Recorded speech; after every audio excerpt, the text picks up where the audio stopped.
नमस्कार दोस्तों। रामधारी खंड 1 अभ्यास 1 रेडी।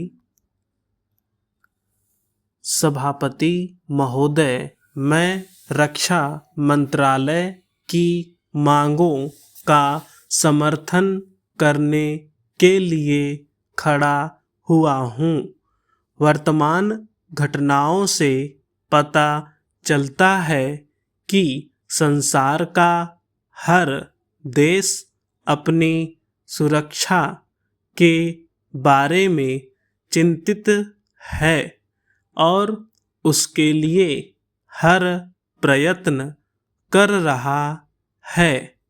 इस दृष्टि से अन्य देशों की तरह हमारे देश में भी रक्षा मंत्रालय का महत्व है। मुझे इस बात की खुशी है कि जहां अन्य मंत्रालयों की उनके पिछले साल के कामों के बारे में काफ़ी आलोचना हुई है, वहाँ इस मंत्रालय की कम आलोचना हुई है।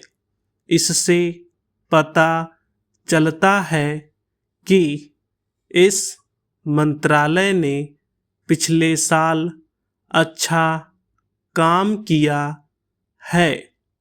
मोटे तौर पर किसी भी देश की सुरक्षा नीति का लक्ष्य यह होता है कि दूसरे देशों, खास तौर से पड़ोसी देशों के साथ मित्रता के संबंध स्थापित हों और हम एक दूसरे के मामलों में हस्तक्षेप न करें।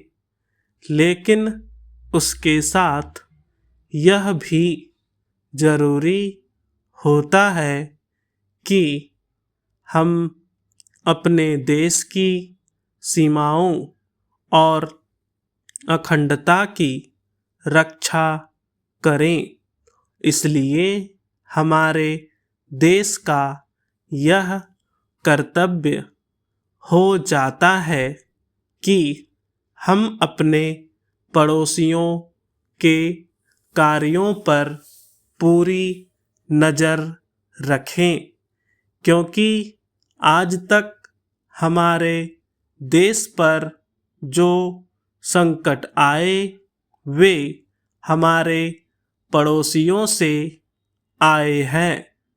1965 में पाकिस्तान के साथ जो लड़ाई हुई और उसके बाद ताशकंद में जो समझौता हुआ, वह सिर्फ कागज पर ही रहा।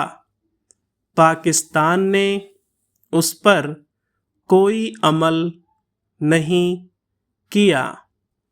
इस दृष्टि से बहुत जरूरी है कि हम अपने देश की सुरक्षा की हर तरह से व्यवस्था करें।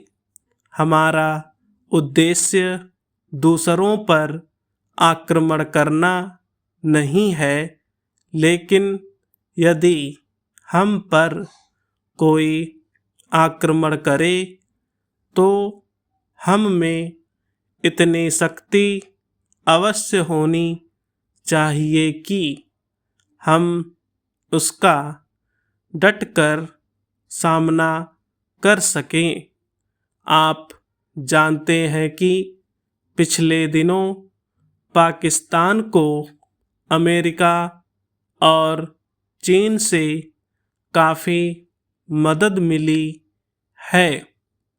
रक्षा मंत्रालय की रिपोर्ट में भी कहा गया है कि पिछले साल अमेरिका ने पाकिस्तान को 1500 करोड़ रुपए की फौजी सहायता दी है।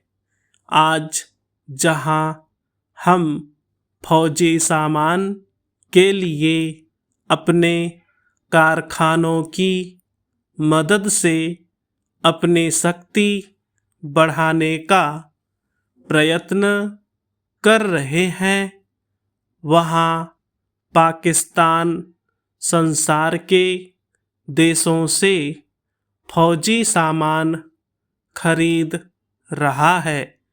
अपनी नीति के कारण वह सब देशों से लाभ उठा रहा है। मेरा सुझाव है कि हमको भी अपनी शक्ति बढ़ाने के लिए संसार के अन्य देशों से अधिक फौजी सामान खरीदना चाहिए। आज तिब्बत की सीमा पर चीन की 1.5 लाख फौज खड़ी है। स्टॉप।